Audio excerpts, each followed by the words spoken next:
Radio Energy, broadcasting to you live. Go to radioenrg.net. Scott Brown will be returning to the Scotland squad for Scotland's game against England next week. Bryce, we'll start off with you. Normally I'd say if you're playing well for your club, definitely get a call up for the national team. It's a wee bit weird how he was retired and now he's not. I'm not quite sure what's convinced him. I was watching that interview with Gordon Strachan press conference, and Strachan said that when Scott Brown announced his retirement, it was a matter of his fitness. Oh, was it? And he was just worried that he wanted to keep full fitness for club, and since then he's become a lot healthier. He's playing consistently for Celtic and he's playing really well for Celtic. And Strachan was saying that as soon as he retired, they didn't just kind of completely cut off contact. They keep in touch, phone call every now and again. And they made a decision to bring him back, and he phoned him and he asked him if he'd be interested. Well, and in that case, Scotland desperately need a little bit more strength in midfield. Do you think? More defence, so I was going to ask, what do you think he brings to the team? He's really good at not being dirty, but just getting in amongst players and kind of breaking up play. And we need someone to break up play so that we're not dominated, really. Yeah, Scotland need a leader as well, if anything. And he brings that. Look. Yeah, and especially for Scotland in a fixture such as England, maybe they don't need Scott Brown for, say, a trip to Lithuania or exactly, but maybe a trip to Wembley. Yeah, Scott Brown is a player that they need in midfield. Scott Brown is a very passionate player, and I think passion will be high in the England-Scotland game next weekend. But yeah, I don't see any problems in coming back at all.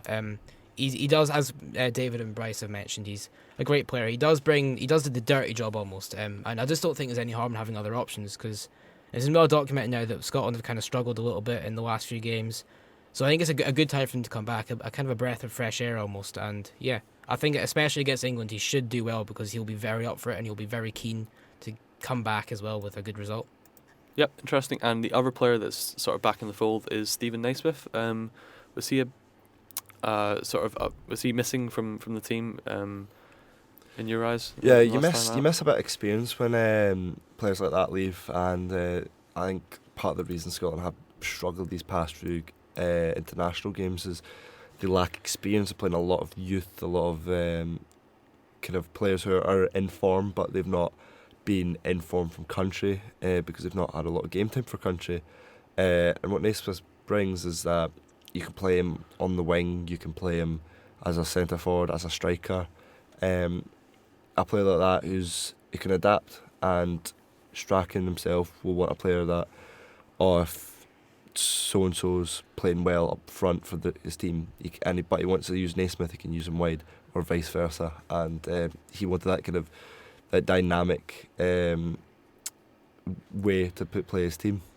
Naismith's also very experienced with coming up against a lot of the English players, of course, after his time in the Premier League. Yeah, Naismith is kind of...